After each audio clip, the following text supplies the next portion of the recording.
Hello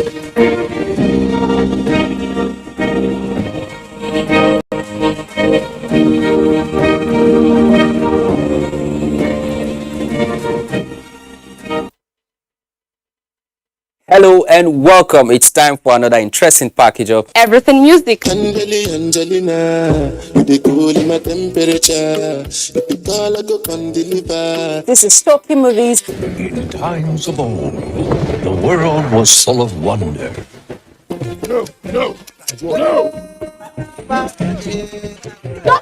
Welcoming you to your weekend for today. Right, so come patrol. It's time to use our voice. Beyond Six Packs. Bills. Pay the bill. He pay my telephone bill. He pay my bill. Welcome to Gallery.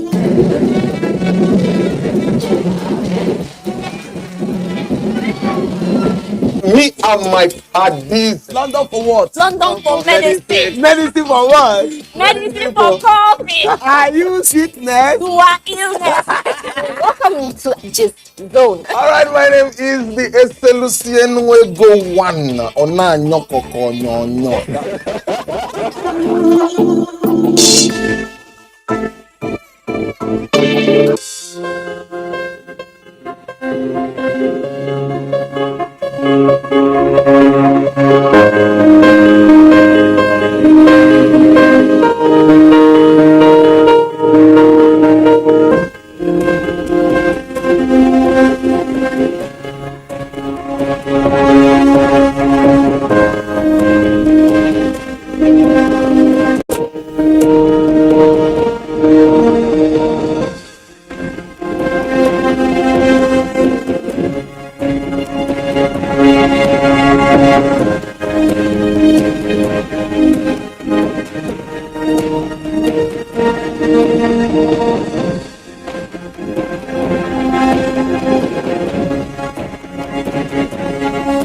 This vaccine is safe and it has been certified safe and usable by NAFTA.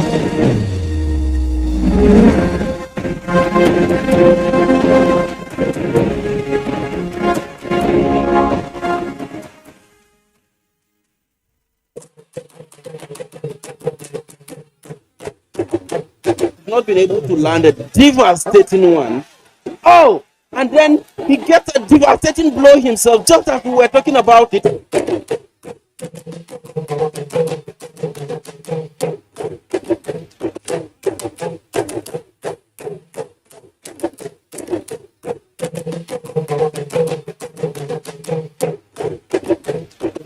But personally, I don't put no expect. Oh, a shot one there. You never.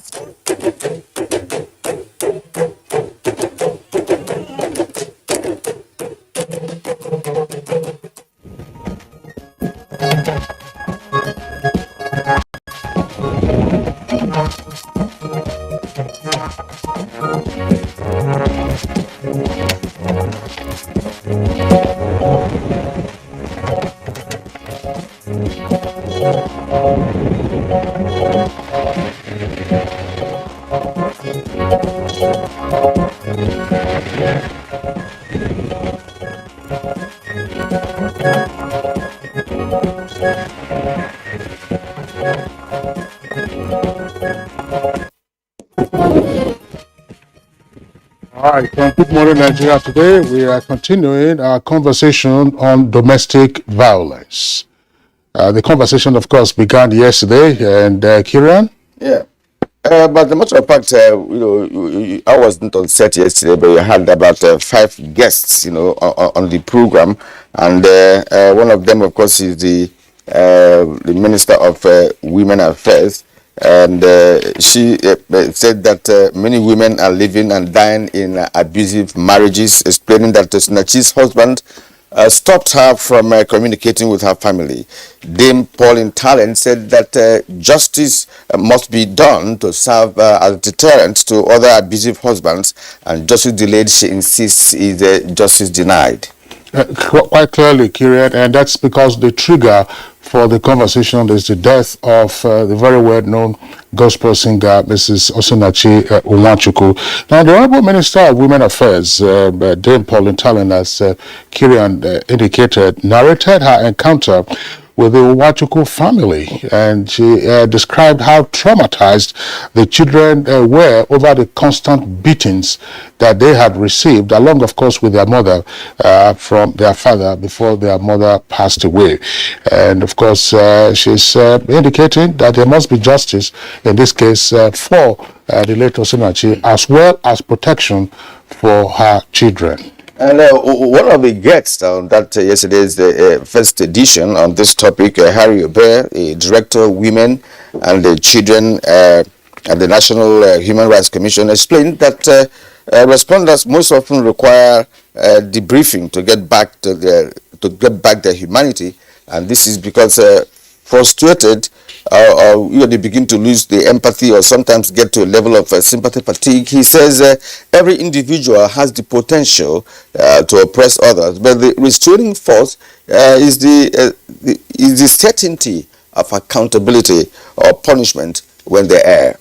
That's right, Kieran. We also have the Assistant Commissioner of Police, Usman Imam, who is the second in command of the Force Gender Unit at the Force CID here in the Federal Capital Territory.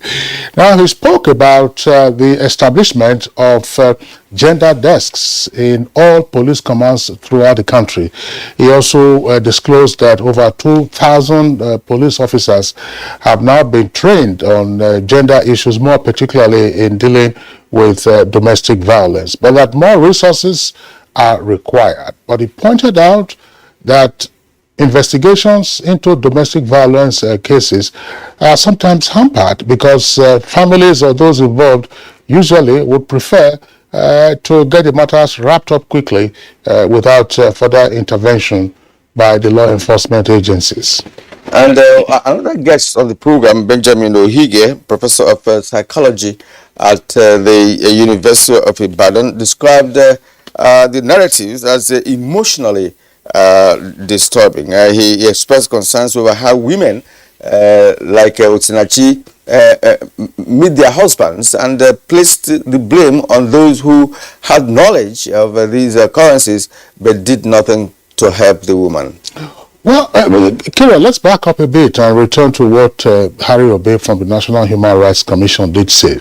There were some very disturbing numbers that he gave while on the program yesterday, that in 2021, the Human Rights Commission received over 1.7 million complaints with regard, of course, to domestic violence and other issues, and over 900,000 of these complaints were from women and children, while another 150,000 were on sexual and gender-based violence. And many of the victims, he of course also said, had challenges with reporting those cases. And back to what we were talking about, Professor Benjamin Ehige. Professor Ehige did say that Osinachi's husband could have what he described as a narcissistic personality disorder, a disorder that makes him exude self-grandiosity over his children and wife.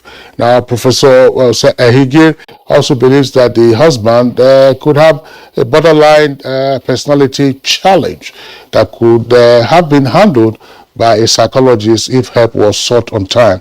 But he did raise some very pertinent questions to say that against the backdrop of the reported abuses against the children and the wife, how was the marriage contracted in the first instance? Exactly, and we would say that they met in a church service, and where the woman performed, and the young man became interested in her. So it was not a forced or arranged marriage. They met each other, before they tied the knot. Now, I'm a retired director at Kwabom State Gender-Based Violence Response Department, and Secretary said her office is dealing with 2 cases where the wives were killed after seeking safety elsewhere.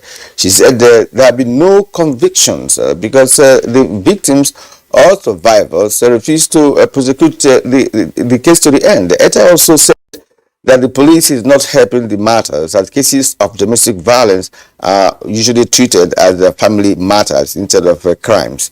She sought funding and training for law enforcement officers. And that reminds me, Kingsley, is there no law that says that bathroom is a crime? Because of course, if it's in other crimes, first if you do that, the man is first of all removed from the family in the first instance, and never to return there except on special arrangements. But down here, when you report a case of battery, maybe husband and wife, as the case maybe, they will say go and settle. It's a family matter.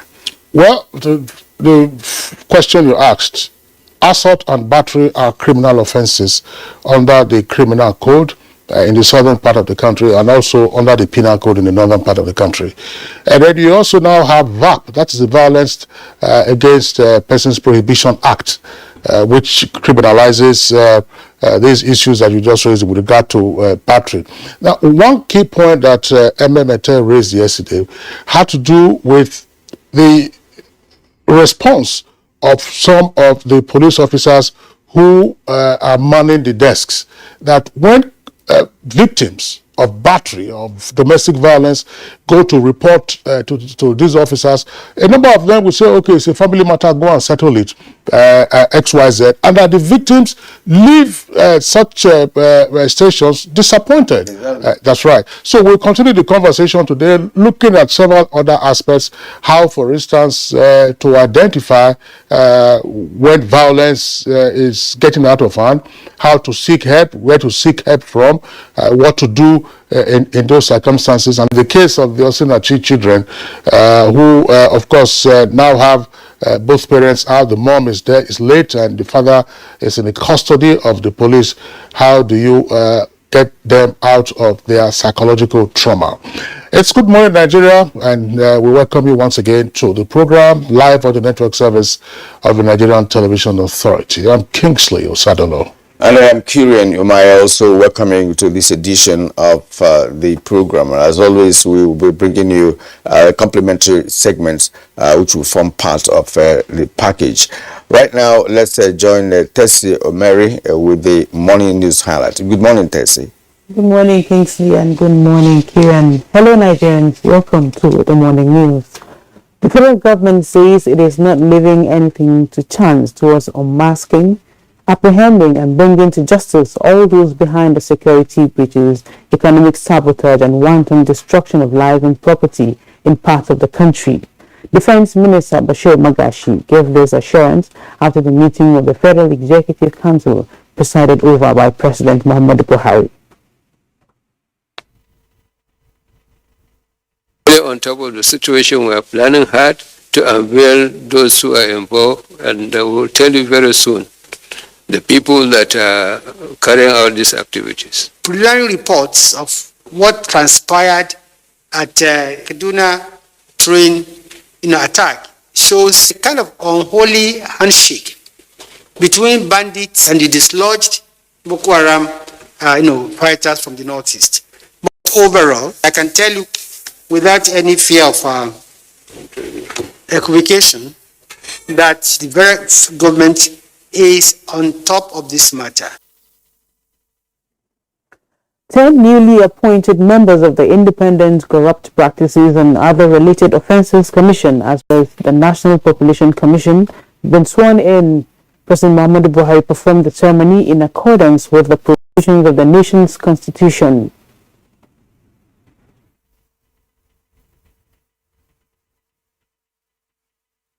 Excited, but I know it's a lot of work that I need to do to be able to meet the yearnings and aspirations of Nigerians, especially that of Mr. President. Fighting corruption in this country is a very big challenging task. But I want to assure the President and all other stakeholders that we are going to add value in the fight against corruption. And Vice President Yemi Osinbajo hosted the All Progressives Congress senators to a dinner at his official residence in the presidential villa, Abuja. President of the Senate, Ahmed Lawal, says the Vice President intimated the APC senators of his intention to run for the office of the President at the 2023 presidential elections. The President of the Senate also promised Nigerians of the commitment of the APC administration to good governance. And we wish the Vice President, His Excellency, good luck in this endeavor. But let me assure everyone that the Senate APC caucus and indeed the National Assembly caucus of the APC will continue to work very hard for our great party, the APC, to continue to provide services for Nigerians. The Senate has passed the 2022 Appropriations Act Amendment Bill for second reading. The Senate Committee on Appropriations was mandated to present it at plenary on Tuesday for passage.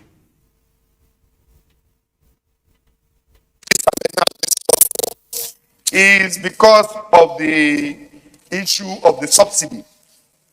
The subsidy is going at a very high speed. Aggregate expenditure is projected to increase by 192.52 billion due to increase in personnel cost by 161.4 billion and other service-wide costs by 21.05 billion.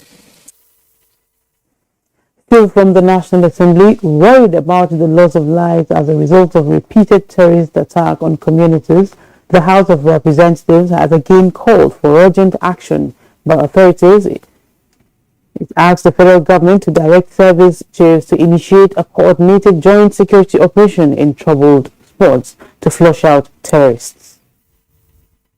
That despite intelligence reports by the Department of State Services on the influx of terrorists flying to Plateau and other neighboring states of Taraba, specifically in Wasai and Kanam local government forests in Plateau, no proactive measure were initiated. Our nation is under siege. We are speaking about Imo State, Abia State, Ebonyi State, Anambra State, where non-state actors are burning down police stations and killing human beings. And on electoral matter, 1.8 million permanent voters cards for those registered from June to December 2021 are ready for collection, while 1 million were invalid. INEC Chairman Professor Mahmoud Yakubu cited this at the unveiling of the cards in Abuja as the continuous voters registration exercise ends on the 30th of June this year.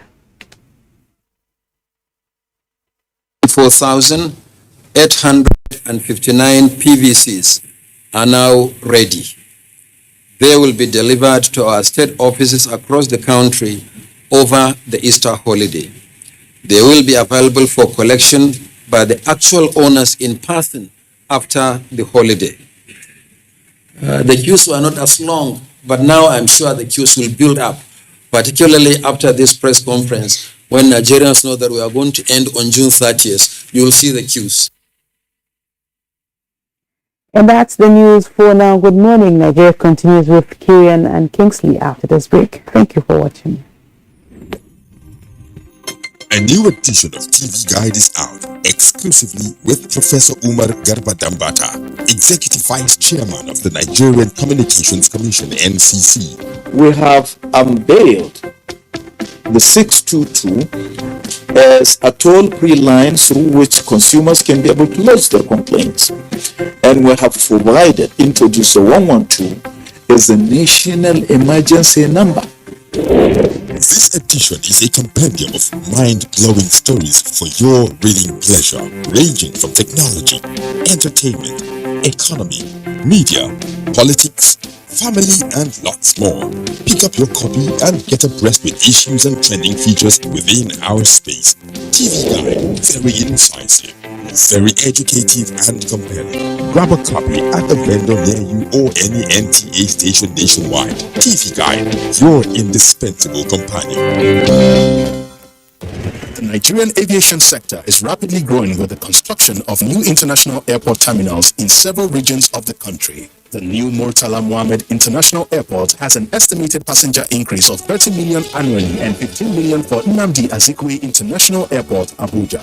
Malam Aminu Kano International Airport is also expected to open new frontiers for the region with more travel capacity for the annual Hajj, while the new Akanu Ibiam International Airport, Enugu, avails more business opportunities connecting the industrial cities in the region to the world. These new terminals beat world-class standards with enabling infrastructure that aid air travel, tourism, and the eventual growth of the country's GDP. Open up commerce and, of course, link us to international societies. People from international community will come here to do business, and then that will bring in more revenue to the state. Now, distances can be seamlessly covered as Nigeria keeps raising its bar to suit global infrastructure standards. Buy Nigeria Registration and Telemarks in partnership with NTA Television Enterprises Limited. The Buy Nigeria project presents International Market Access Platform. BuyNigeria.com, a one-stop e-commerce portal and public procurement referral for exclusively made in Nigeria products and services. The Telemarks for buying and selling on television for company and product registration, participation, sponsorship, and adverts on Telemark. Call Acho on 080-9521-2547 or Sarah on 080-331-73233. Visit www.buynigeria.com or www.ntatve.com.ng. For products inspection, standards and quality assurance, Buy Nigeria Center, The Arena, NTA Headquarters, Abuja, FCT. Buy Nigeria, Market Square, Mount View Mall, Life Camp, Abuja. Buy Nigeria, providing market access for entrepreneurs in the 36 states and the FCT, from local to global.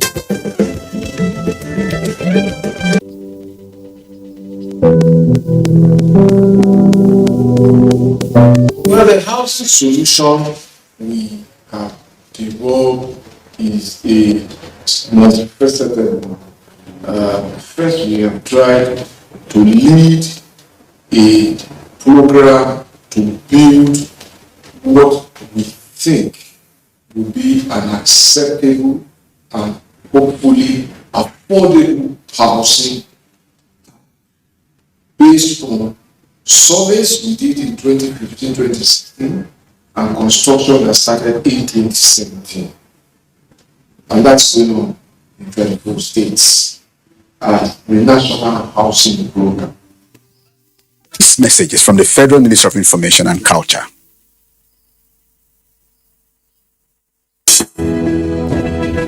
The counsel of our fathers. My advice to these young people is please do not take us back to those harrowing days. You probably do not know what it is. Nigerian youth, let's build our nation together.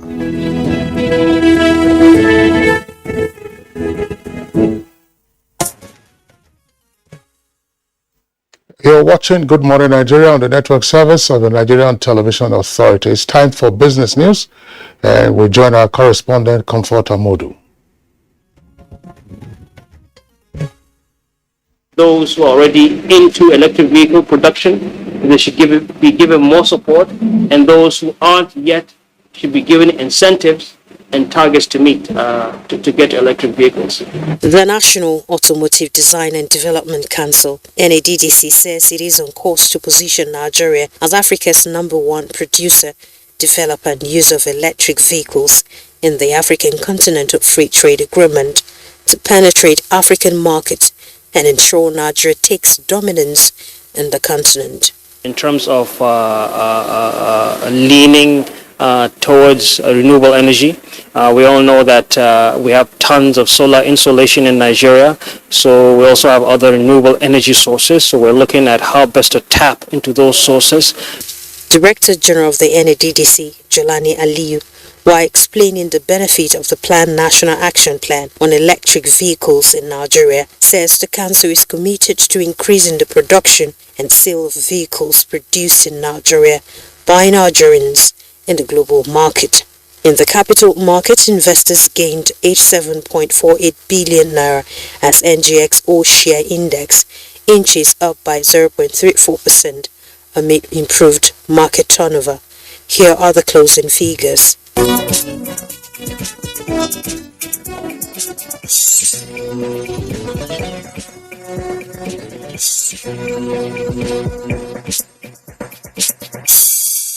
With business news, Comfort Amodu.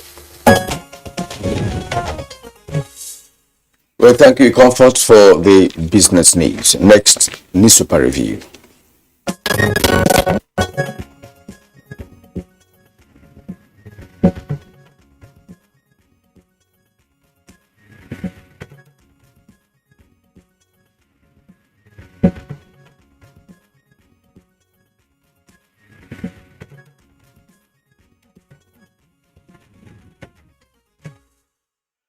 Bayo Toyobi, our newspaper reviewer, is right here with us in the studios. Bayo, good morning and welcome. Thank you, Kinsley. Good morning. Good morning, Kirian. Good morning, Nigeria.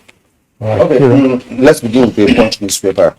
It's quite a busy front page, and above the name flag, we begin with this story. Federal government's commercial loans rise by 31%, hit $14.67 billion. It's on page 26. I will be courageous as Nigeria's president, says Tinubu, is on page 7. Kidnapped train passengers' families protest today. Federal government assures of rescue is also on page 7. 45% of completed registrations nationwide invalid, says INEC. On page 14. Food import bill jumps by 45% to 1.2 trillion naira, according to CBN report. So page 26. Meet us orders demand within 21 days, NLC tells the federal government. On page 9. Lead story. Security agents aiding bandits. Alleged reps demand NSA minister sacking. 3 riders, soldier posted to Zamfara, gave uniform to bandits in Plateau. That's according to Deputy Speaker. Government kill 150 in Plateau villages, 30 in Ebonyi. Anambra police station attacks. Presidency replies Northern elders, rules out Buhari's resignation, blames past government. Now below the photo story, senators bid APC chairman Adamu and Kyari Nasiha farewell. 677 drug traffickers jailed, 3,359 arrested in 3 months, as according to NDLEA, repeat 4. Federal government approves 1.4 billion naira for power transmission projects on page 25. Zamfara bandits abduct 5 female students. Police launch manhunt on page 5. 28 drowned in Sokoto canoe accident. Village head buries 5 children. That's on page 5. Osinachi church unaware of abuse. Minister says husband married another woman. It's on page 7. Also on page 7. Probe me, Bauchi governor dares anti-graft agencies. All right, so we have to have similar stories on the Nigerian pilot. Well, below the name flag, 2023 presidency, Nigerians eagerly await Jonathan to declare. Federal government attributes epileptic power supply infrastructure failure to sabotage. On page 5. This story, Unholy Alliance, that's federal government laments, says bandits Boko Haram have joined forces to terrorize Nigeria. That report on Abuja Kaduna train attack shows the groups were collaborating. Urges Nigerians to also collaborate with government to smoke the criminals out. Assures families that kidnapped 167 victims will be safely rescued. All that on page 8. Now, below the photo story, aftermath of strike threat, IGP orders mass promotion of rank and file. That's on page 6. 26 people dead as boat capsizes in Sokoto. INEC raises fear and says 45% of new PVC is invalid. Insecurity, reps demand NSA defense minister's removal on page 5. 5 persons burnt to death as 2 vehicles collide in Anambra on page 9.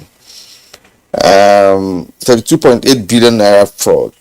Supreme Court affirms 6-year jail term of ex-pension director. That's on page 25 of the Pilot's newspaper.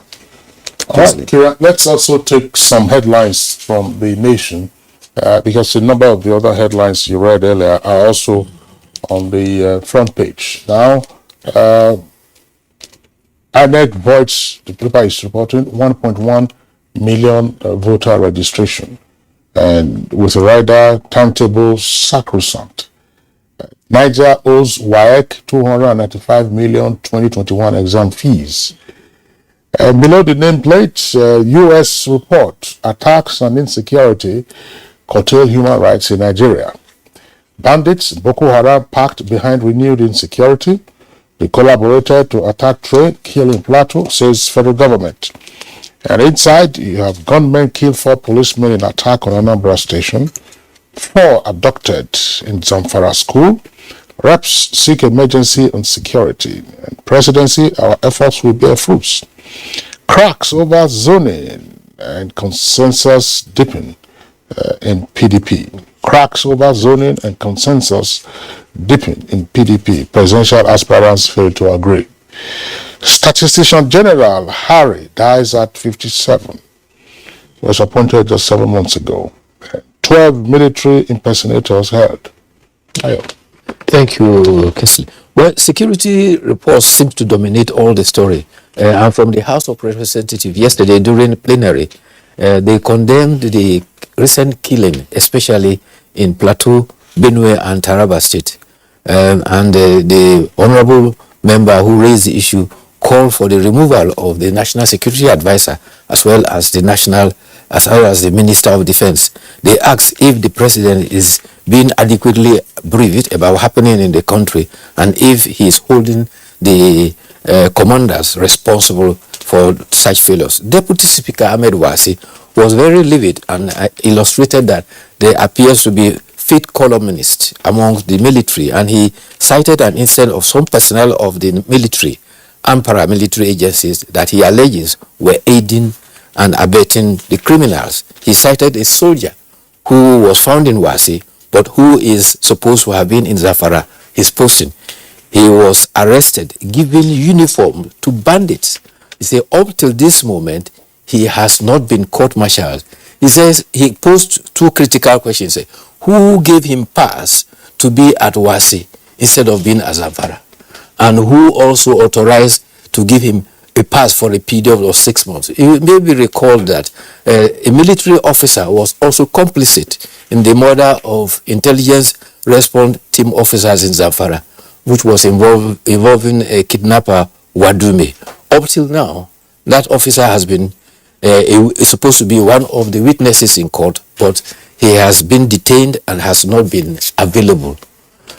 On the other side of the Zamfara state, bandits have invaded the College of Health Technology in Safi in Zamfara state.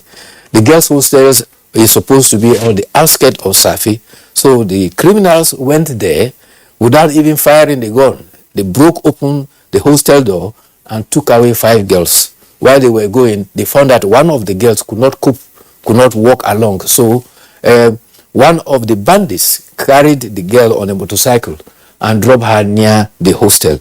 But the student now gave information that the bandits actually told her that they should not worry, they will not harass them. All they want is ransom for them to be released. Meanwhile, the federal government says that preliminary reports on the Abuja-Kaduna train attack indicate that there is complicity between bandits and displaced Boko Haram members from the northeast.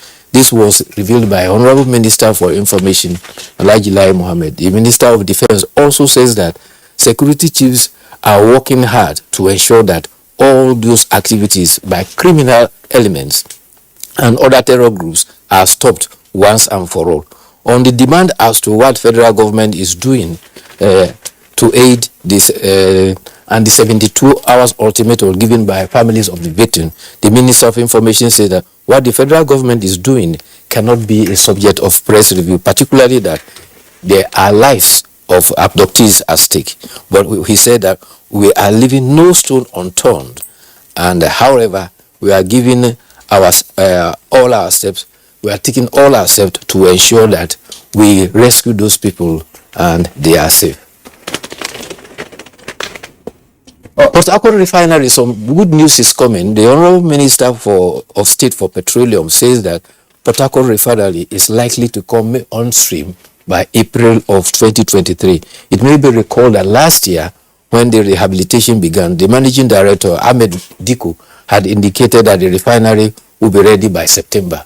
During an inspection tour by the Minister of State and the members of the board of the NNPC, it was found that the progress of the refinery has been going on steadily. There are two refineries in Port Harcourt.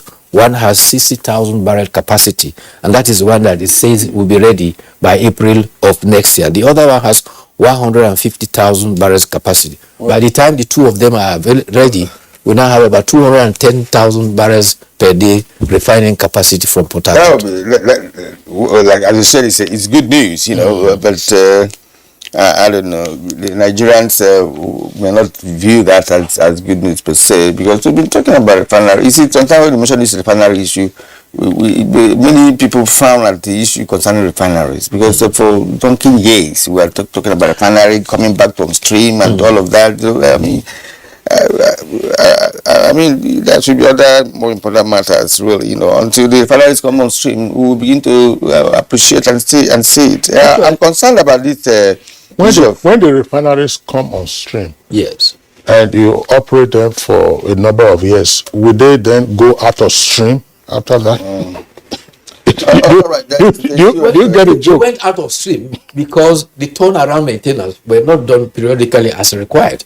Ghana has one refinery, I think it was built around 1956. It's still running up till today. So it's because there has been compromise along the line. That is why our refinery has got to the state it is now. And if you recall, when the Minister of State gave a brief, Warri Refinery was supposed to have been the first to start, and it was to last about 23 months.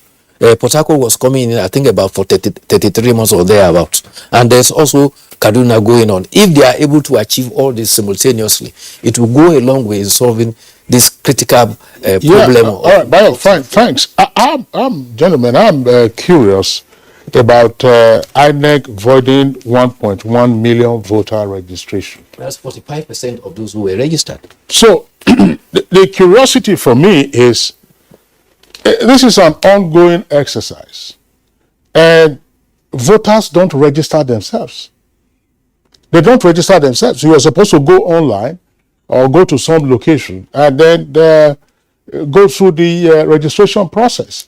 If the biometrics or some other information did not fit or show that there was a case of potential double registration, it would have been at that point of registration that the INEC officials would have detected it and eliminated it. So does it mean that now you have registered X number of potential voters, and in cleaning up the register, you now discover that 1.1 in the current exercise did not satisfy the requirement? I'm just curious about how all of this is playing out. The point is, I don't know, who is to be blamed for this? Is it INEC or those who registered? If 45% of completed registrations nationwide is invalid, then it does mean that by the time we start elections in 2023, not many Nigerians will be eligible to vote, even those who registered. And now, how do you correct the anomaly in the first place? Are people going to re-register again for them to validate their registration? So what's going to happen? Don't forget that this registration that INEC is talking about is not those who are already on the register. It's the new entrants who had registered. Apparently, there are certain things information that they are supposed to provide by the registration, which is not adequate. And I think there's still room to put up a notice for such information to be updated so that that registration can be validated. If not, what you have done is, if you had 100 persons coming to register, it means that at the end of the day, it's only 55 of them that are fit to vote. Yeah, Bayo, just see the point I'm making. Kieran was asking who to blame. It's not exactly who to blame. That's to say, what went wrong? If JAMB says, for instance, that we have registered 1.8 million candidates for this year's UTME and direct entry, it means that on its records, 1.8 million candidates have successfully registered. So it is pointless for JAMB to say, oh, 1.8 million have registered, then 2 weeks to the exam or some period before the exam, you now say maybe 500,000 or 200,000, whatever number was invalid. The key point I'm driving at is that a registrant does not register himself. It's the business of INEC to register, whether through e-process or otherwise. So how do you correct this, or how do you? It's not like you are voting at an election.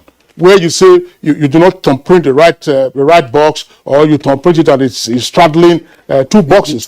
This one has to do with registration. If my registration is incomplete, or that doesn't meet the requirement, then the system will not admit me in the first instance. Now, it's in fact, there is no need even going further on this. INEC should know what to do. It's as simple as well, that. I think it's part of INEC's transparency. We registered 100%. We have found that 45% are invalid. Who registered? You registered. You discovered the error. You go and correct the error. It's as simple as that. This is what these publications that just are not happy about that. It doesn't mean they were not prepared for the election. If 45% of the people who have registered is invalid, so what sense does it make?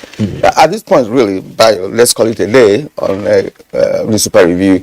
We will see you again tomorrow for further analysis. This is Good Morning Nigeria on the network service of the NCA. We'll take a short break now. When we return, we shall be focusing our attention on the main issue for conversation. Do stay with us. To every politician, as the campaigns gain momentum and passions begin to rise, remember, the errors of your opponents do not make you a success. Do not run down your opponent and inflame passions to violence between and among your supporters. What counts is what you plan to do for the electorate and how you intend to relieve the sufferings and bring succor. Nigeria is in dire need of patriotic leaders at all levels, leaders who will make national development their priority. Concentrate on telling the electorate what you intend to do when you get into office. Focus on making your vision clear to the electorate. Don't engage in verbal abuses, fake news or speeches. Keep dealing with issues that will bring progress. You win the hearts and minds of the people by being above board, by being civil, patriotic, and showing empathy. Let's join hands to make the 2023 elections peaceful. A message from the National Orientation Agency.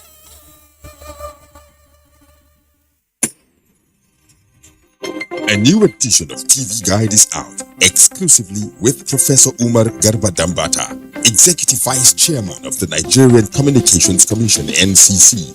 We have unveiled the 622 as a toll-free line through which consumers can be able to lodge their complaints.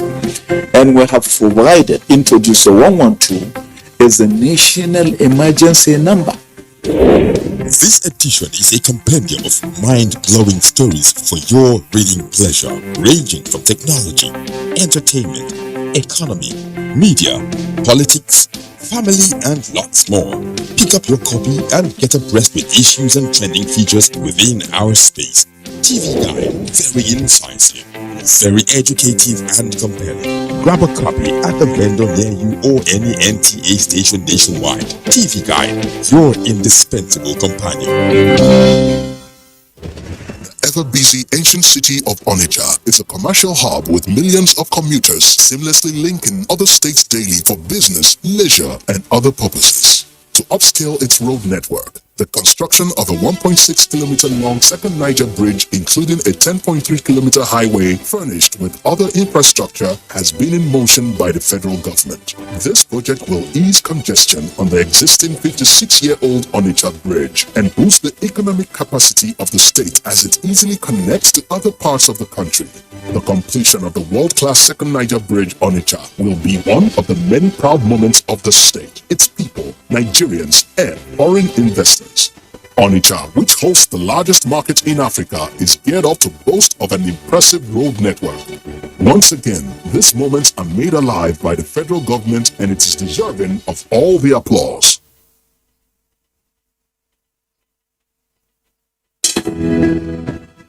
Dialogue, empathy, love, and unity.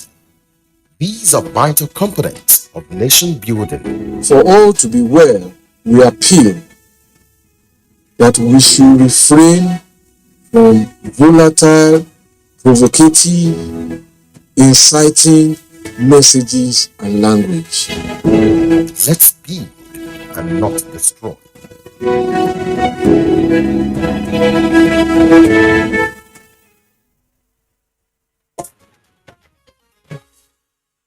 You're watching Good Morning Nigeria, and we're live on the network service of the Nigerian Television Authority from our Abuja headquarters studios. As a prompt for the second part of our conversation on domestic violence, let's listen into the excerpts from the first part, which was yesterday, and those excerpts are compiled by our correspondent Joseph Olsen. This problem is endemic. It just takes the bold to speak about it. And I'm happy about one thing. As saddening as the situation is, people are beginning to speak out. That's why we're getting the numbers. We got over 1.7 million complaints in total in 2021. Out of that 1.7 million, over 900,000 was on women and children. You want to speak when it's too late? What have you done? They are saying that they were hearing the way he brutalizes her. I said, but what have you done to help rescue her, this woman? This woman will be beaten and thrown out. The son says, not once, not twice. He beats her and throws her out, and she sleeps outside, locks the gate. She sleeps in an uncompleted building, and in the morning she will crawl back and be on her knees begging him. The neighbors are aware. Nobody reported it. She might certainly be under some influence because the whole scenario doesn't sound or look normal. Most of the cases that are reported to the police are treated as family matter. A woman will run to the police with blood and everything, and they will say, go back to your husband. Or the man will go back to go and settle. Are you not man enough to settle your matter at home? Why are you bringing it here? We have to understand that domestic violence is a crime. And if we do not understand that and treat it as a crime, we will keep having the numbers rising.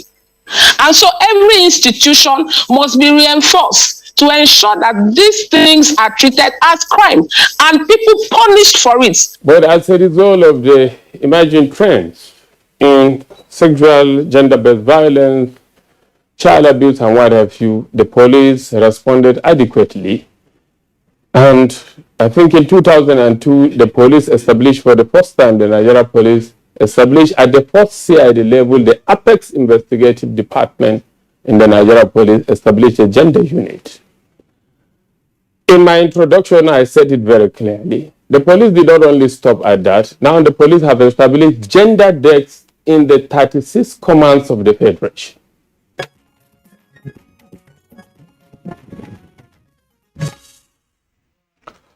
All right, and we have a guest here in our studio to be part of the second leg of our conversation on domestic violence. First, let me introduce Harry Obe. Harry is the Director, Women and Children Department, National Human Rights Commission. Well, thank you for joining us, Harry. Thank you very much, Kerry. I'm happy to be here. Okay, also on the program this morning, we have Rita Bassi. Rita Bassi is a domestic violence survivor and counselor. Welcome to the program. Thank you, sir. We also would like to introduce Sani Ama Rabi. Sani Ama Rabi is the Acting Director of Social Welfare Department of Social Development Secretariat in the FCT. It's good to have you join us this morning. Thank you. All right, so in addition to those two guests, by the way, Harry Obe was with us on the program yesterday.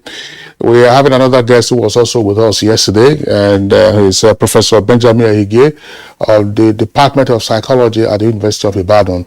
He's joining us from our Ibadan Network Center. Professor Ehige, we appreciate your being with us again this morning. Very much. Good morning. All right, and then joining us via Zoom from Lagos is Titilola Vivor Adeniyi, Executive Secretary of the Lagos State Domestic and Sexual Violence Agency.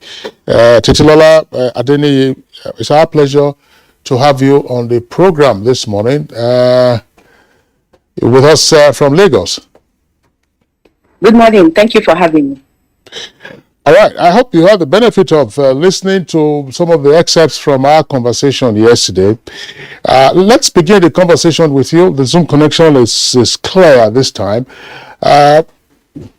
What is the state of domestic violence in Lagos, one of the country's most populous states? Okay. So what we've seen over the past 5-6 years is a steady increase of formal and informal reporting of domestic violence, sexual violence, and child abuse. The data shows that people are speaking up more. People are approaching relevant institutions like mine, governmental organizations, non-governmental organizations, civil society organizations. They are reporting cases. Before now, we have that culture of silence where people are not encouraged to speak up and speak out. But we are gradually breaking that culture of silence. People are speaking up more and speaking out. We're also seeing people brought to book. We're seeing convictions, cases of sexual violence, for instance. Perpetrators, defendants are being punished for their crimes. So people now know, right, that there are consequences for actions. If you commit crimes, you will be punished. We're also seeing demonstration of political will. And in Lagos State, we have the governor, Mr. Governor Sanwo-Olu, speaking up about these issues, walking the talk. We have the Honorable Attorney General ensuring that he personally prosecutes these cases. We're also seeing innovations that are introduced by the state to ensure that these issues get the deserved attention that they require to ensure that we're able to reverse this very, very worrisome trend. Okay. We'll get back to you for further conversations. But now let's return to our studio here. We have Rita Bassi. She's a domestic violence survivor. Well, I would say share your experience or something, but if you deem it necessary, let our viewers know what this feeling is all about and how someone who is battered, as in the case of Osinachi, who didn't want to let out, what the experience she's been having for over the years until her death, will handle such a situation, because there could be many more in her shoes who wouldn't want to, get a divorce because of her religious belief and what have you. And of course, they live with a man who is a bully, right? So let's have your own take on this issue of domestic violence and how best it could be handled, especially from the women folk. Thank you very much. Well, when I heard of Osinachi's story, I can easily relate because everything there is the same characteristics, the abuser and the victim. The same thing, especially when the abuser actually succeeded in victimizing the victim or demoralizing the victim to the point of our world or his world, because anyone can be a victim, anyone can be abuser. It's not about the gender anyway. So mostly female and more, so it's all about female. No, men too can be abused. So it makes the abuser, if the abuser succeed in making the victim feel that his or her world is depending on him, there is nothing you can do. And I went through it practically. Can imagine marrying to a pastor, a clergy, and he was everything good, everything any woman can dream to have, and everything. There was no wrong anywhere. Even when I make a mistake, it was like, oh, I'm already prepared for you, you are all that I wanted and all that. And 5 days along the line after wedding, we did, and the sense I saw became a beast. Everything that was so good about me suddenly became so wrong. My food that he loved so much, there must be complaint. Everything was like when my auntie was asking me, why didn't you let us know what really happened? Anything can trigger him, as in he doesn't want you to pray, you stop praying, can trigger him. He like hot food, you bring hot food, can trigger him. He wants the other side of sex in bed, and you give it, can trigger anything, can trigger the abuser.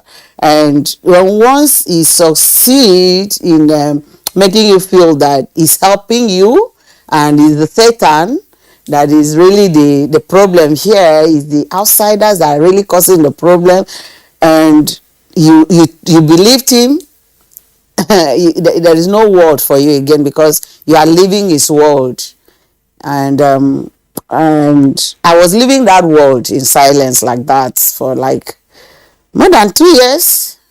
Everything, I was smiling outside. Everybody see me as a laughing, smiling Rita, but I was dying. I was dying in silence because of the fear of my faith, the fear of what people will say, the fear of my family, and all that. So I was just dying. But it came to the point that what really helped mine is because when I was in the university, undergraduate, being a counseling psychology student, we were sent for practicum. So in practicum, I was able to help younger ones to rediscover themselves, okay? And it was actually those experiences. I didn't know I was preparing my future because I always drop this word with them. I say, who are you? What are you looking for? What do you really want? All those stuff was making them to discover who they are, especially academically. So I said, if you don't define yourself to yourself of who you are and to people around you, that people around you will define you of who you are not. And if care is not taken, you start dancing their drum beat and you start acting their script. And that's not who you are. Now who you are, I always drop those words there. Do you know, when I was really a shadow of myself, one of those days, he has finished beating me and left with my phones, no communication. So, and I look at myself in the mirror, I was really a shadow of myself. I was like, Rita, who are you? Are you what this man is calling day and night? Because he was calling me his slave, that he married me with his money, he can treat me anyhow he wants, and can have his way anytime, any day, And this person is a pastor, you say? Of course, with a very big Bible. And he made the congregation was like, he was so proud to even stand one of the days in the congregation that my wife believed me so much. There's nothing you can tell my wife that he will believe you. She believed me so much. Honestly, he was actually trying to make me do that. I was believing everything he says. But that day I asked myself that question, and I said, I'm a counselor. My senses started coming to me. Have I reported this thing to any counselor? That early time when he was doing that, sometimes when he come back to his senses, he would plead, I did not know when this thing happened, all those stuff. And I was okay, let's meet a counselor. He accepted. When it was the day, he said there's nothing wrong with him. What are they going to tell him? Is he not the counselor that and all that?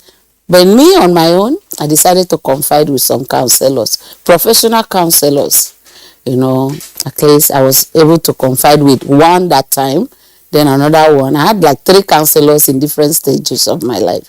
So she was trying to really build me up to be emotionally stable, because that's actually what I needed then. I was emotionally stable. I started going through online classes on personal development to really take control of my thoughts, because my thought was almost taken out of me. I was not owning my thought again. So, Rita, I'm sorry to jump in here. I mean, that we've allowed you to narrate your experience so that our viewers can benefit from it.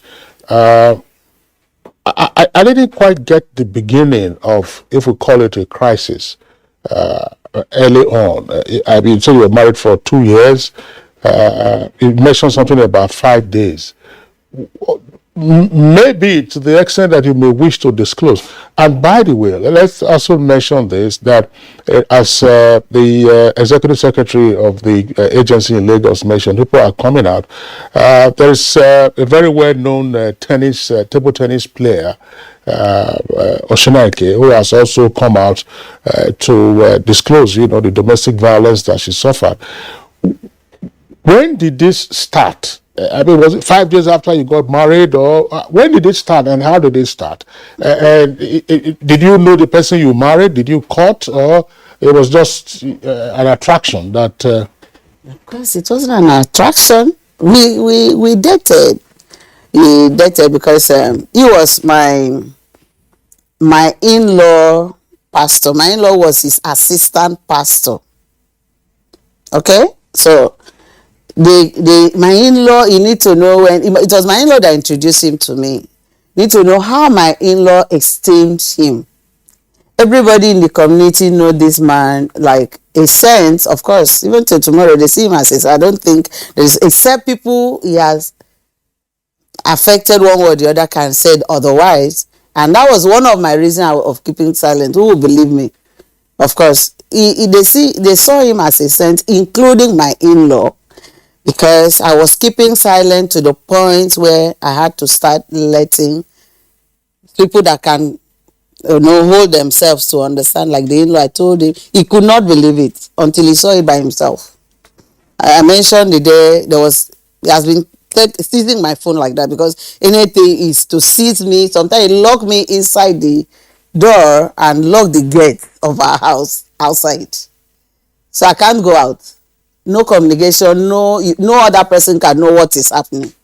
So of course, the day he actually seized my phone, I had a appointment with my in-law, and he was trying to get in touch with me. Nowhere. So he had to drive down to the house, and he found out that I was inside, I couldn't come out. So I was standing outside and I was telling him what happened that day, and we dated. He came to, in fact, when we were cutting through phone, he proposed to me through phone. I said, I don't know you. I can't accept a phone proposal. I don't know you. It's okay. I should come down. He's the overseer of his church. I should come down. He cannot leave his folks. This is what God called him to. I said, well, if you can't come down, let me see you. I can't come down.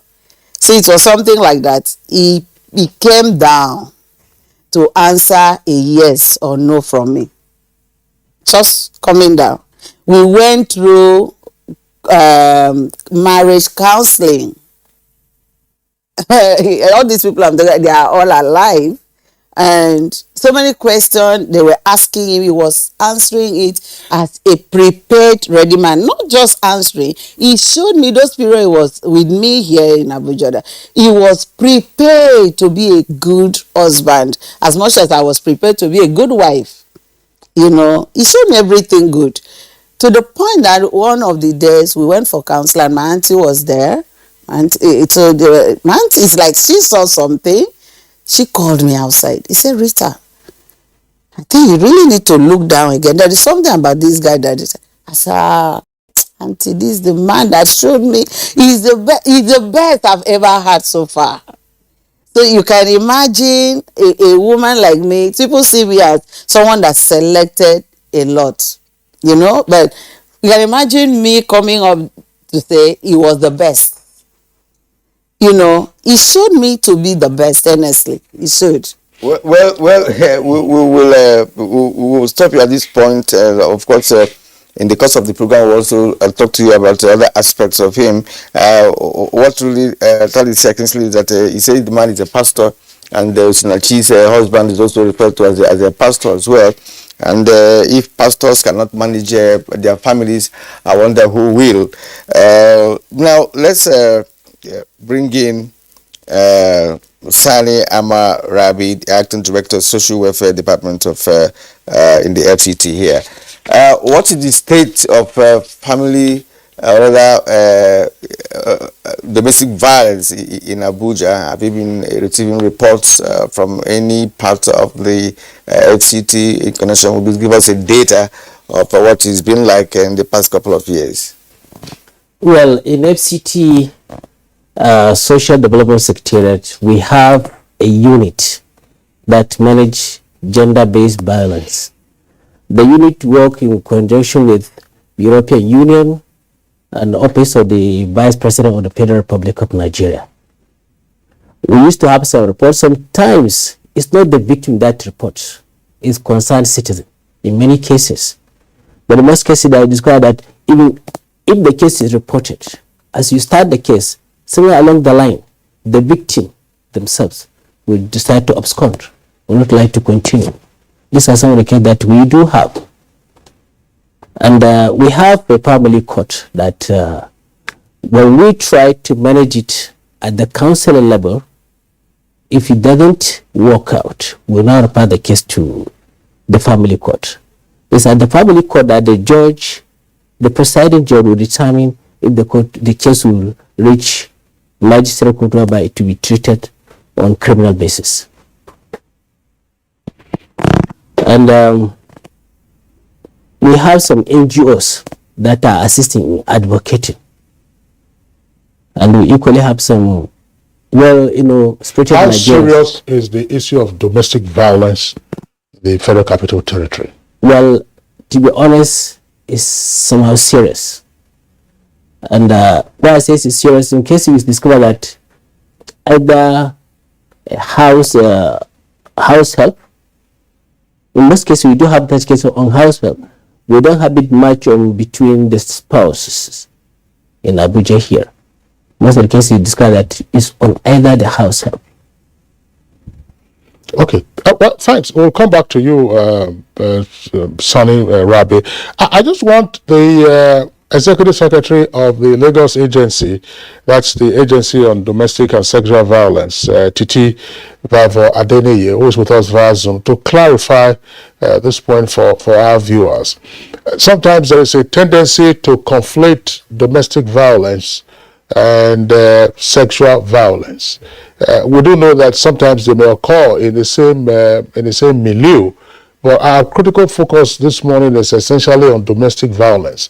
That is between spouses, between partners, and so on and so forth, and less on sexual violence, an issue that we had earlier also dealt with. And the points that you raised about increased reportage and the breaking of the culture of silence, as well as the political will to prosecute these cases. Those points are noted, but tell us, I mean, for a state like Lagos, as I said, between Lagos and Kano, you have two of the most populous states in the Federation, and a lot of also congestion.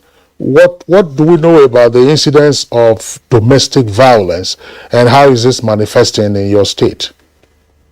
Okay, thank you so much. Majority of the cases that the Domestic and Sexual Violence Agency handles is actually domestic violence. Last year, we did 3,943 cases. Out of that 3,943, 60% was on domestic violence. And as you rightly said, violence between intimate partners, violence that occurs in the home. And you know that domestic violence is not just physical abuse. There's economic abuse, emotional abuse, verbal, stalking, and harassment. So we have more cases of domestic violence being reported, not just by the victims or the survivors, but even by people we refer to as mandated reporters, whistleblowers, people that see something in the community and say something and do something about it. And for us in Lagos State, we don't look at domestic violence as just criminal, because it is civil in nature as well. And if we leverage on the provisions on the Protection Against Domestic Violence law, we have an opportunity to actually go to the courts and obtain what is called a protection or restraining order against the alleged perpetrator. So even when you have cases where the survivors are not willing to prosecute, and to explore criminal measures of curtailing the situation, we have civil remedies that we can leverage on. For instance, obtaining a restraining order, granted by the court, restraining the alleged abuser from coming close to the survivor, to the person's place of work, and etc. So yes, majority of our cases are actually domestic violence. Okay, let's go to Ibadan, where we have Benjamin here, Department of Psychology, University of Ibadan. So I would like you to look at this very, aspect of our conversation. From Rita, he said that there could be a situation where the abuser will cow the abuse, applying some psychology on the abuse, to the point where the abuse cannot even reveal what she has been going through, as in the case of Osinachi.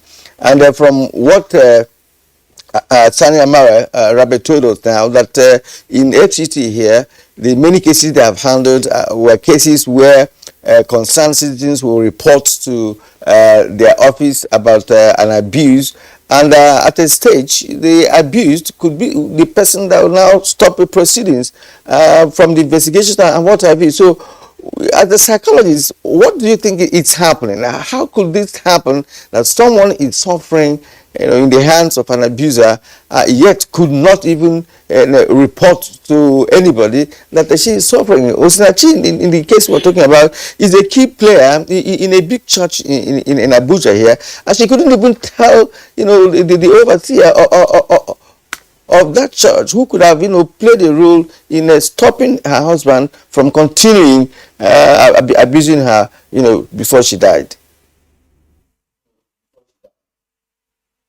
Well, thank you very much. The case is often rampant when it comes to relationship between the abuser and the abused, especially when it has to do with marital relationship. Now, when the couple come together, there's an agreement of being together, and there are some information, some cultural information or religious information that tend to act on their cognition, which is supposed to bind them together.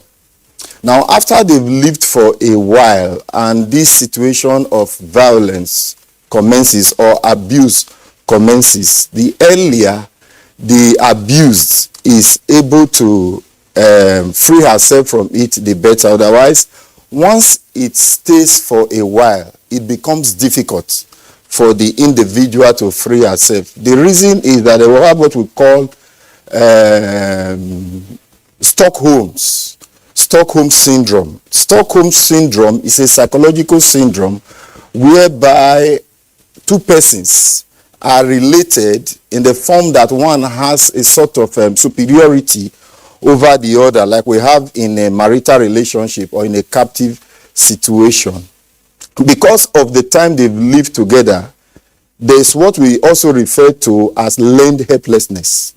In learned helplessness, the individual has become so adjusted to the problem, has now even developed some coping strategies of trying to help himself or herself out of the problem, that the individual at times sees some positive aspects of the abuser and overrates, or what we may refer to as overvalue, the positive aspect of the individual more than the negative aspect, such that when the negative aspect is acted out, the individual tends to undermine and has this belief that the person will change, that maybe some demonic spirits that are acting, that maybe she will pray or he will pray and there will be changes. It becomes worse off if the individual does not even have a reliable source of dependency. For instance, external person, family members that could help out of the problem. Then the thoughts, the cognitive thoughts now begin to come. If I leave this home, maybe I have my children here. What will come out of these children? The man might marry another woman. What will become the future of my children? All these thoughts and concerns and worries tend to tie the individual more into the relationship, that the person finds it difficult to be out. Now, because of the bond that is linking them, even when there are actions to free this person from the relationship, the person does not. At times, it might even, those are some of the behavioral manifestations with this syndrome. The individual might even fight other people who tried to free them or who try to exonerate them from this difficulty, this challenging situation. Now, over time, this victim might now start sympathizing with the abuser and start seeing things from the abuser point of view by reasoning along and trying to see some justifications why the abuser is acting in the way he is acting. For instance, there was a case that was reported to me by a client of mine. It was supposed to be their wedding anniversary that particular day. She forgot. It was towards evening. The man now drew her attention, challenged her, and was almost hitting her that it's the wedding anniversary. Was it not your responsibility to have reminded me and congratulated us? And the lady came with this problem, and she admitted that actually it's my fault. I'm the one that is supposed to remember as the woman in the family. I smiled. I said, where is it written? Where is it documented that it must be the woman that should remind the family of wedding anniversary? So they get to a stage in which they even admit faults unto themselves, and this tends to affect them, to demoralize them and subject them into the state of depression. So they find it difficult to be out of such problems. And that is why the other time we were saying of the roles of neighbors, the roles of others who see them. They do not reason normally again because their cognition has been dented by the abuser. Their orientation has been negatively impacted by the abuser. They now see along the way the abuser is reasoning. And another area is that at times the abuser behaves in a friendly way, in what we refer to as borderline personality. At times they become good. At times they act positive, like the case we are looking at, Osinachi. I was just reasoning. It's very much likely that the man was not aggressive or true. At times he might behave good. If not, why would this type of relationship produce 4 children? It means at times the man was behaving good, and the woman has the tendency of being carried away with those good aspects of the man, overrates the perceived good aspect of the man as opposed to the negative aspect. So this makes it difficult for them to withdraw from such relationship. Like was said also by the counselor, many thoughts we start from. What will people say? I could not manage my home. I'm unable. The culture even sees it that is the woman that should manage the home. If any home fails, that is the fault of the woman, which ought not to be. So all this cognitive imputation into the woman or women generally tends to have negative impact on them, that they find it difficult to withdraw even when they are being subjected to all this undue violence. Well, thank you very much, Professor Igie, for your insight. We'll come back to you in the course of the conversation. Now, back to the studios. Harry Obey of the National Human Rights Commission is a director at the Human Rights Commission. He was our guest yesterday. Harry, of course, you've listened again to the newer perspectives that have been opened on the conversation this morning. I just want you, before you respond to the issues, or take this along with your response to the matters arising from the responses of the guests. Domestic violence, are we dealing with an urban phenomenon or a rural phenomenon, or both urban and rural in the first instance? And then what are the hindrances to effective reporting of cases of domestic violence? Thank you very much. To speak straight to your question, whether it is urban or rural, I would rather say that it's a human problem. So it does not discriminate against location. But the ability to actually speak out can be influenced by the environmental factors, which can, a lot of the times, the urban dwellers appears to have more access to arteries of communication or escalation of their cases, because they are constantly reminded, maybe through the media, that look, you can get help through this medium and all that. And the rural dwellers may not have such opportunities. They are bogged down by tradition, which is one of the causative factors of domestic violence. This impression that, look, you have to be responsible for your home. Don't allow any other person to hear about the things that goes on in your home. These are traditional or cultural beliefs. And so those people dwelling in the rural areas appears to be more drawn or cowed by those beliefs. So they don't speak out as much as the urban dwellers will speak out. So these are the areas you see differences in terms of visibility and all that. So, but I cannot say that it is an urban problem or a rural problem. Rather, it is a human problem.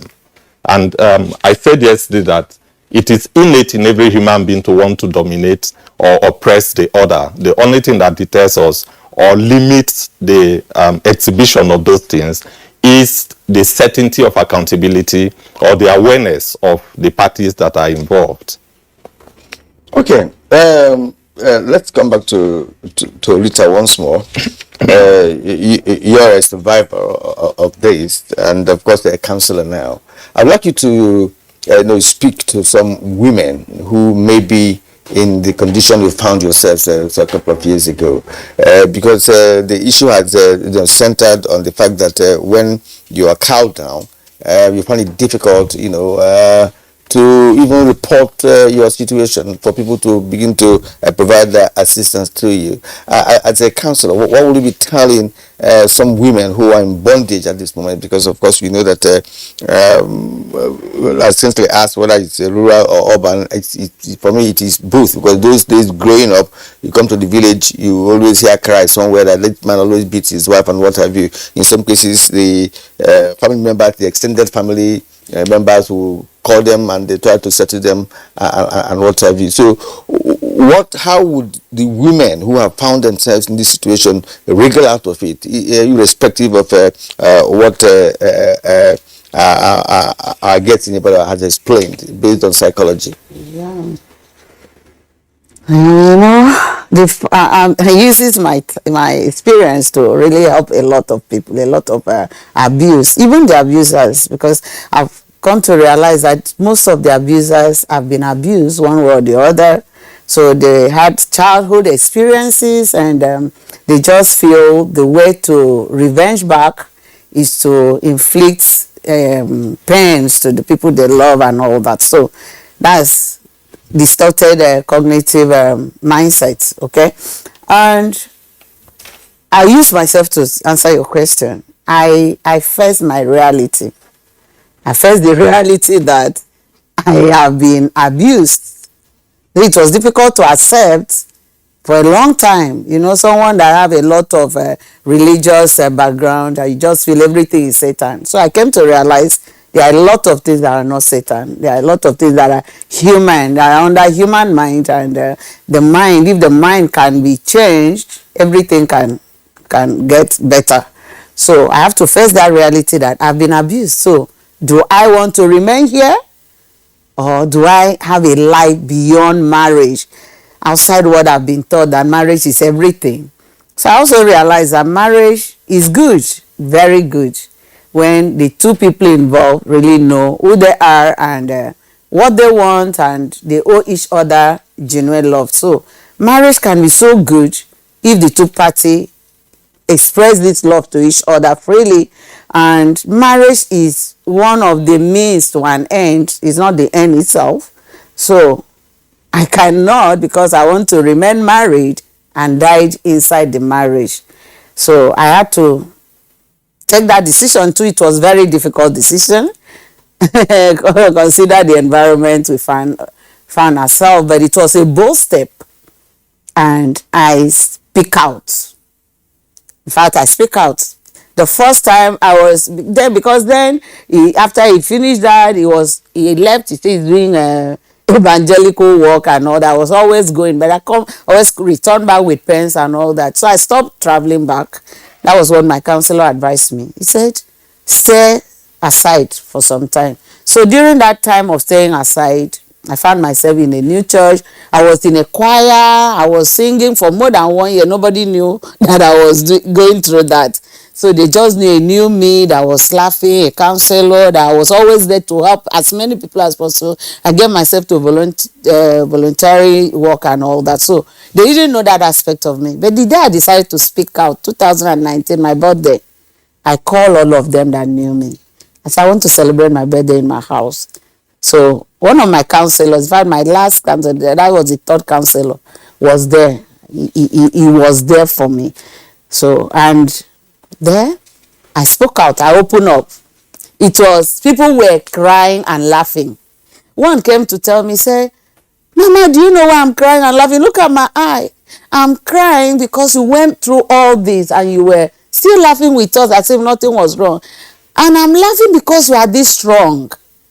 You are this strong. I was so strong because I built up myself. I told you when I was going through personal development, I went through a lot of personal development training online to now really know that the problem is me. I have to really discover who I am from inside out, not what the environment is telling me. Because living the wall of the environment is like denying who you really are. as created by God. You know, so you are going through it, please, that's not you.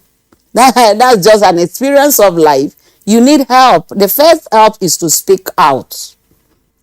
Accept it, speak out. Don't just speak to people that you tell, like Osinachi's story I heard. So many friends around her knew, but please don't tell anybody. Of course, they have to respect her.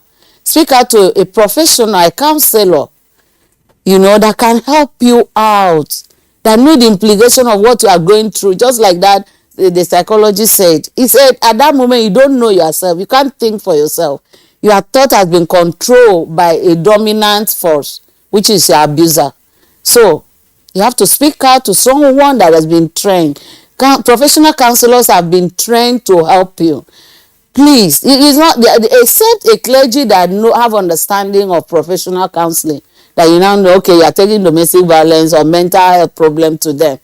They are spiritual inclined.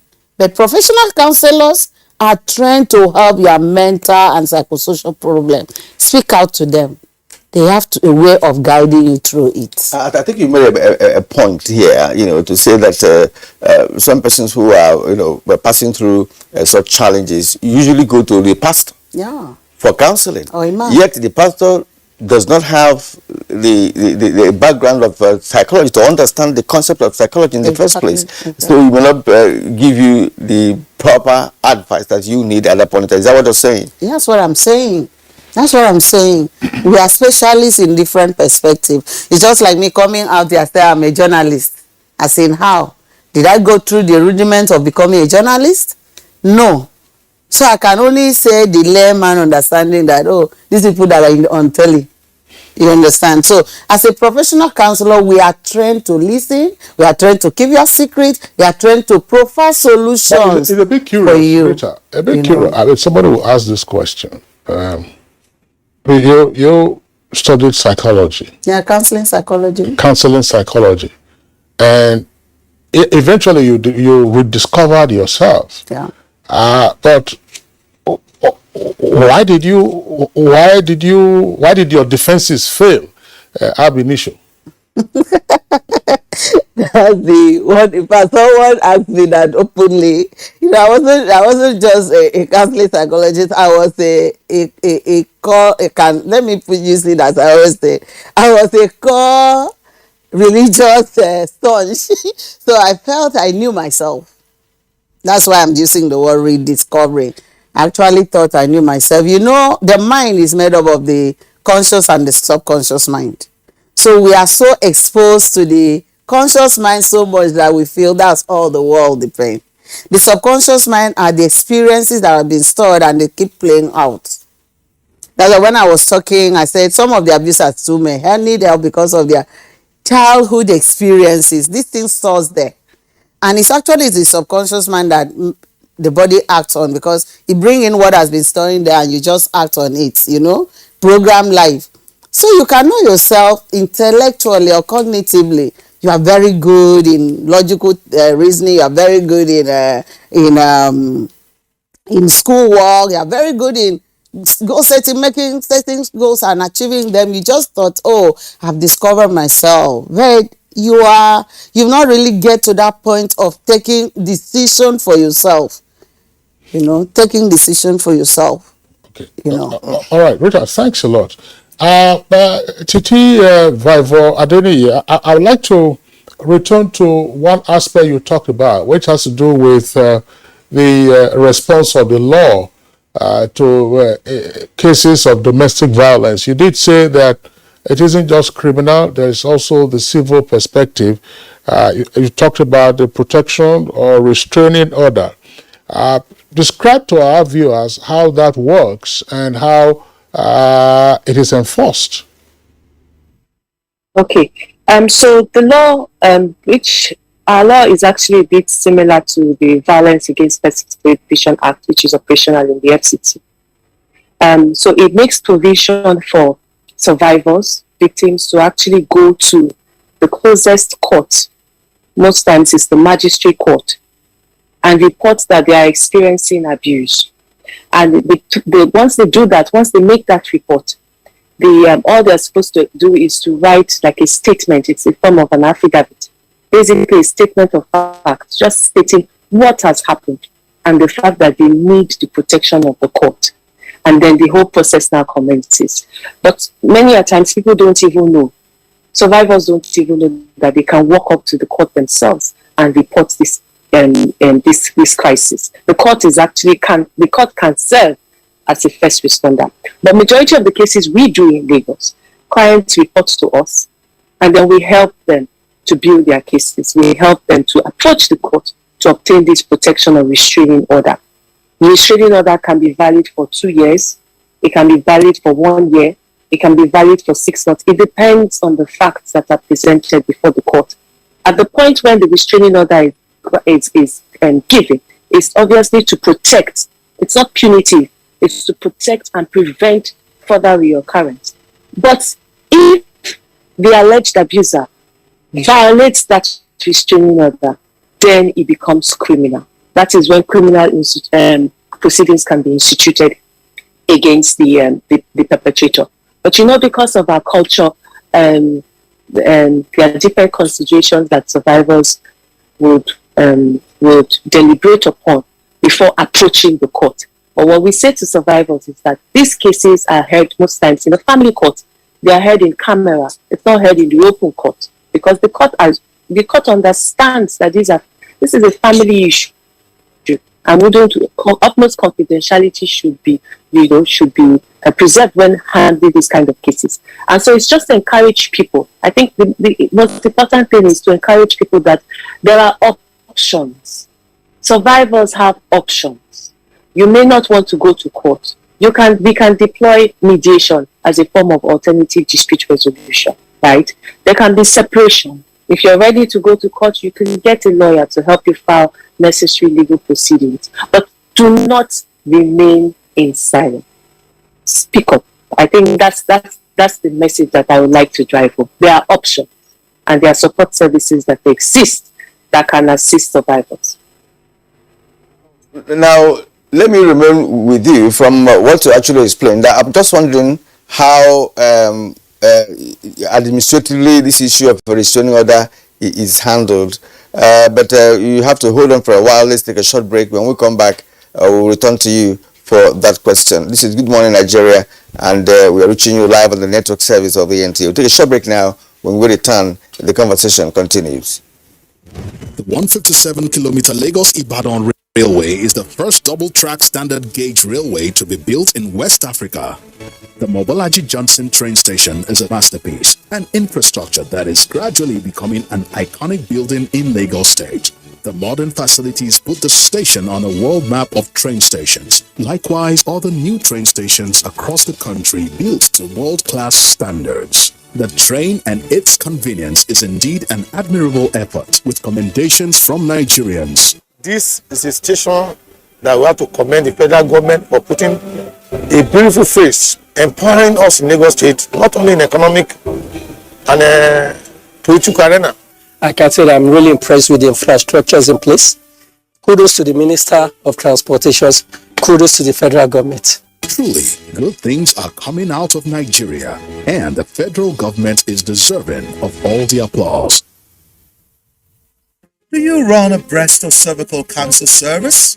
Are you a private or public laboratory, clinic or hospital that offer any of breast imaging, cervical cancer screening, HPV vaccination, or other breast or cervical cancer services? Is your service a primary, secondary, or tertiary center located in any part of Nigeria, no matter how remotely located it is?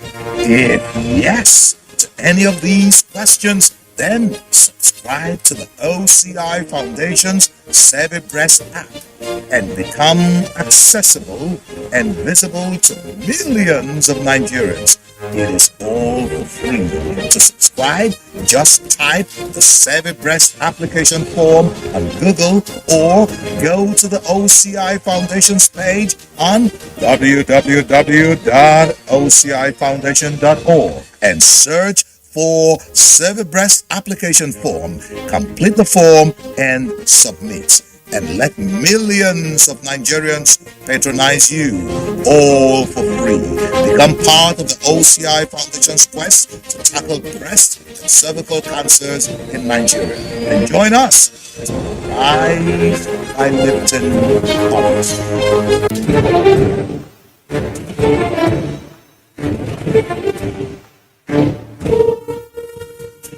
Finally, the hero of Nigeria's democracy has arrived. He shall usher us into a new phase of development, peace, and prosperity. He is the father of the new Nigeria, His Excellency President Muhammadu Buhari, GCFR. Welcome to another season of giving Nigerians hope yet again. We are sure of a great future for both ourselves and generations yet unborn. We look forward to your leading us as a nation into our manifest destiny. Though the challenges against us as a people are many, we know that your leadership shall set us on the right path to our greatness. A new dawn beckons on us all, and having you as our president is a precursor to this. Thank you for believing in Nigeria. This message is from the Nigerian Television Authority, NTA.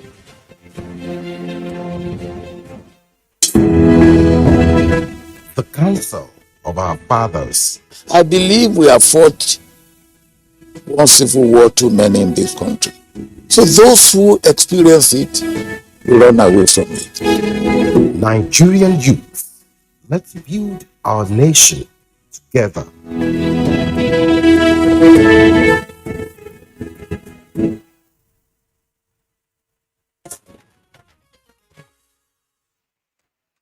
All right, thank you for staying with us up to this moment on Good Morning Nigeria. And we are returning to you, Titi Lola, once more. You were telling us about, how your office, handles some issues concerning domestic violence with respect to the aspect of restraining the abuser from having contact with the abused for a reason. How often has this been able to bring sanity in different homes? And is your office really concerned about reconciling homes, or do you just go all out to prosecute or jail, or maybe prefer divorce as a solution? So the way we in Lagos, we have a strong coordination mechanism in place, because you know that one agency or one ministry cannot sufficiently provide all these services. And so we have a very strong partnership with the police, the Lagos State Police Command. We actually have designated police stations in Lagos State that we work with. So when a restraining order is granted by the court, it's served as a judgment of the court. And then we inform the police to assist us in enforcing the order. So that's just to address how we ensure that the orders are adhered to. And then if the alleged perpetrator flouts the order, then we go commence criminal proceedings or criminal actions against such a person. As an agency, we are survival-centered. We are not advisors. We do not advise our clients or survivors. We counsel. We lay down the options available, and we help them to take a decision for themselves that they would own and run with. Majority of our clients, majority of our survivors don't want prosecution. They want the beating to stop. And so that's where you have this proposition for mediation as a form of alternative dispute resolution. And we place a high premium on counseling, because we know that nobody is born an abuser. And if people are ready to work on their relationship, they just need professional support.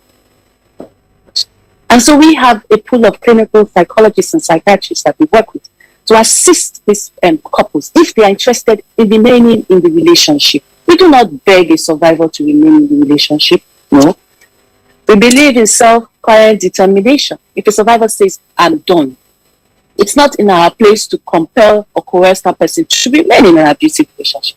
If the survivor says, I'm willing to give this another shot, but I believe that we need counseling, and the alleged perpetrator is vulnerable and honest enough to say that they need this support, it is to the benefit of government if government is able to assist that couple. So no, we do not coerce people to remain in abusive relationships. Neither do we tell people to do what they don't want to do. That's unethical and it's not professional. We are survivor-centered. As far as it's within the ambit of the law, we do what the survivor says. But in a case of public interest, in a case where a survivor comes in bleeding, for instance, we are not going to deploy mediation because we believe that this case is a potential murder case. At that point in time, mediation is not going to work. We need to ensure that law enforcement is notified and, we do the needful to ensure that we protect life because it's very critical that we protect life. Titi Lola, rather, thanks for your response. I was going to also ask you, maybe when we get back to you, you can respond to this. Namely, you talked about the services that are available. Are these services paid for by the couple if they decide to seek help? And are Lagosians who are involved in incidents of domestic violence actually stepping up to get help? But there's a third leg of what you raised. Say, for instance, a victim of domestic violence comes in bleeding. This was a point we touched on briefly yesterday, and I would like Harry Obey of the National Human Rights Commission to come in here one more time, because yesterday the data he gave was that last year there were at least 1.7 million reported cases of domestic violence throughout the country. And the Honorable Minister of Women Affairs did say that indeed those numbers are more because the Federal Ministry of Women Affairs has a situation room tracking this. Harry, we're back to this issue of the protocol for handling grievous cases of domestic abuse. Sometimes you can say low scale, but if it's a high intensity, somebody comes in with a broken head, or somebody comes in with some visible injury. What is the current experience now, and how do we correct that? My colleague from Lagos State actually stopped with regard to issue of being survival-centered approach to dealing with these issues of domestic violence. The protocol is not cast on stone. You use it's the one that is actually workable in your environment that is deployed. But however, there are some basic considerations that must be infused into whatever local protocols that are developed.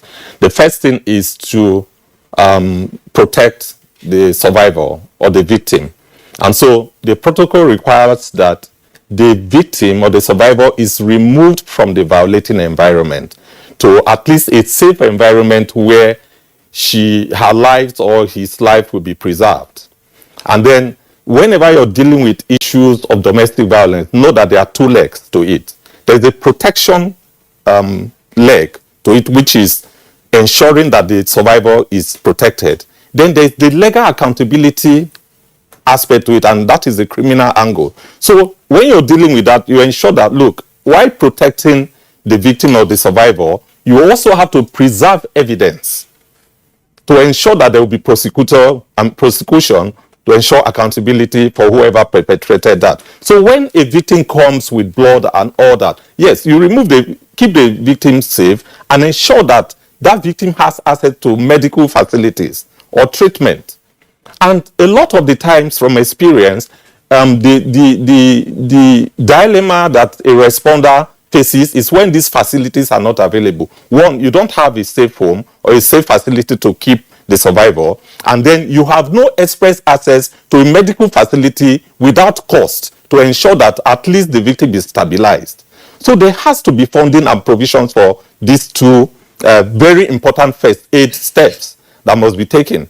Namely again? Namely, removal of the survivor from the violating environment to a safe place, which can be shelter or a facility, and then medical treatment or access to medical services, so that the welfare and the health of the survivor is protected while you take further action to ensure full accountability for the crime.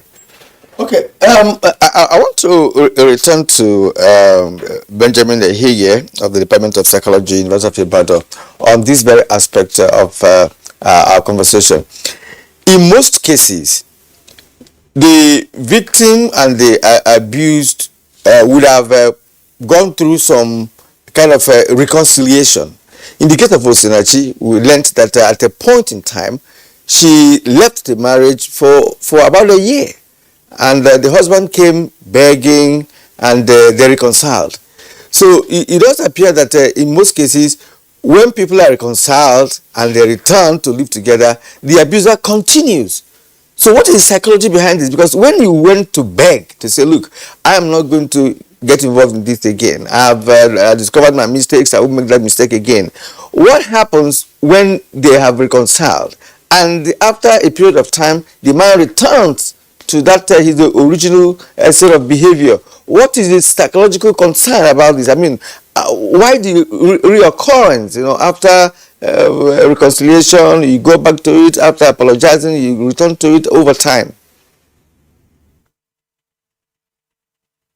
Thank you very much. Like you've narrated, the abuser experiences some miss of the victim, in other words, the absence of the victim from home, which will create some deprivation to him. And this individual might be suffering some psychological disorders. He might be a psychopath. The fact that he realized himself that the wife, for instance, is not present, and all the derivatives which he has been gaining from her is now absent, there is that urge, there is that motivation of trying to reconcile. The reconciliation might not necessarily be that he would no longer victimize her, but the gap that had been created should be filled again. Now, nobody bothers, no one bothers to saying, let this person undergo psychological test and psychotherapy, so that the psychological problem that is existing would be treated. The fact that he has gone back saying that, oh, I've changed, what is or are the evidences? Has the person been transformed? Has his psyche been worked upon? If he's a psychopath, for instance, who derives pleasure in hurting others, in harming others, it will certainly reoccur. So my advice is that the fact that the abuser goes back apologizing, kneeling, crying is not a sufficient reason why the abuse should be released back into that environment.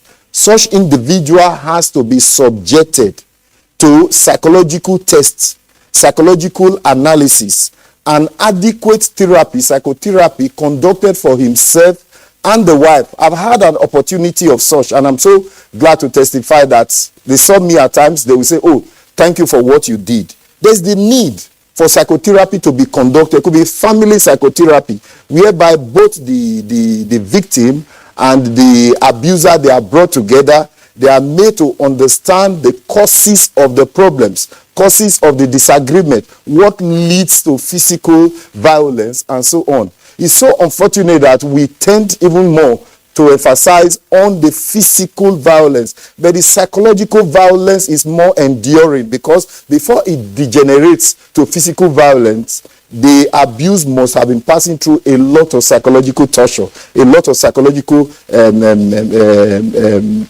negative effects upon her, which may include affect her mental state, her reasoning, disassociation from people, loss of attention, loss of contact from people, and so on. All these have to be treated before you can bring them together. So that is my advice. Not sufficient. It's very much likely that the abuser will return, because nothing has been done to him. There is no change. As he was before, so he is. There's nothing that has changed. The fact that he seemed to look like a repentant offender does not mean that the repentance is there, because there's an inherent psychological problem in that individual which has to be attended to before maybe the custodian of the abuse would think of releasing. And even releasing the abuse should be on temporary basis with some monitoring and observations to see if there is or there are changes. If there are not, then it's advisable that the abuse should be withdrawn until perfect treatment, psychological treatment, has been administered on the abuser. When you talk about treatment, yet you said psychological treatment. I don't know. I'm just thinking of how this treatment can be administered on an individual. And when you say that somebody's mental state is affected, does it require some kind of medication or what? So explain to our viewers what do you mean by this treatment and the process of such a psychological treatment that could change a man all of a sudden. Well, most of the problems associated with violence, they are behavioral problems. They might not be mental breakdown in terms of the physiological breakdown, the physical breakdown of the brain. By psychological treatment, we have what we call chemotherapy, which has to do with medication, and we have psychotherapy, which has to do with psychological intervention. Psychological intervention does not have to do with the use of medication. It has to do with behavioral treatment. The individual has problems, and the problems could be cognitive. It could be the individual's cognitive orientations, things that have been imputed in the individual's cognition. It could be cultural, religious, making the individual not to see reality, not to see the actual things as they are occurring. Through cognitive behavioral therapy, for instance, the individual is now exposed into understanding that there is a problem. At times, the victim does not even see what is on ground as a problem. The victim does not see the reality. Through cognitive behavioral therapy, both the abuser and the victim, the abused, they begin to see the reality of events that are occurring. Now, psychotherapy is not something we can just discuss here, but we have professionals in that field. It just requires visiting centers where we have these professionals. In some hospitals, federal, state, and private hospitals, there are some professionals. Some operate at individual level, they are private practices. But in all, I still say we don't have sufficient centers where these facilities, these services could be provided. For instance, ideally, in police stations, some of these large police stations, we should have psychologists who will be there to administer some counseling services. In community clinics, we should have psychologists who will be there, because the community health centers, they are very close to the neighborhood. Now, if there is enlightenment, when they have such marital problems, they can easily go there. Everything is not medication, but we so much believe in medicine. Most of these things are behavioral issues. Someone, for instance, who is easily aggressive, someone who cannot control his or her temper, someone whose emotional intelligence is very low, does not require any medication. All that person needs is psychological intervention that will a little bit bring up the intelligence, the emotional intelligence, so that the individual is empowered on how to manage conflicting situations, on how to manage conflict, on how to manage difficulties, challenges, on how to manage worries that the person is passing through. This is what psychotherapy is all about. It's all about behavioral intervention. And it helps more, better than medication. Medication might only suppress. The individual goes into sleep and gets disconnected from physical sin. But when the person is up again, is facing the reality. But with psychological therapy, you are empowered on how to tackle these issues whenever they emanate. All right. Professor Ege, thank you very much. And indeed, the other guests, there's one aspect that I would like us to touch on under the time frame that we have, or rather within the time frame that we have. Harry Obey, you are Director, Women and Children Department of the National Human Rights Commission. Again, the trigger for our conversation is the death of Osunachi Uwanchukwu. 4 children. Yesterday, the Honorable Minister of Women Affairs narrated her encounter with those children. Pretty young children. They themselves have been brutalized by their father, according to their own testimony, and they have also been witnesses to the violence unleashed by their father on their mother. How do you care for witnesses to this kind of violence and bring them out? Because she said yesterday that a 12-year-old, has challenges with reading.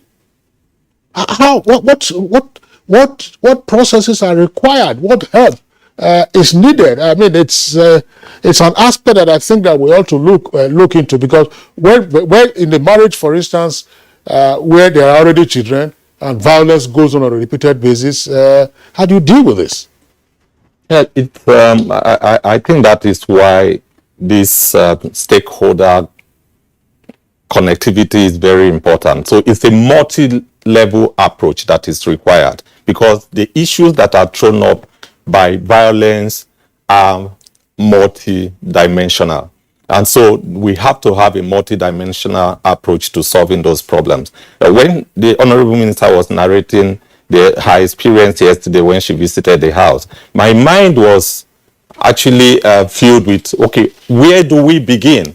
Now, the criminal responsibility angle is being handled by the police. The children are probably still in that house or with their uncle or auntie or a relative somewhere. And we already know what the issues, or the issues are beginning to emerge as to how to intervene.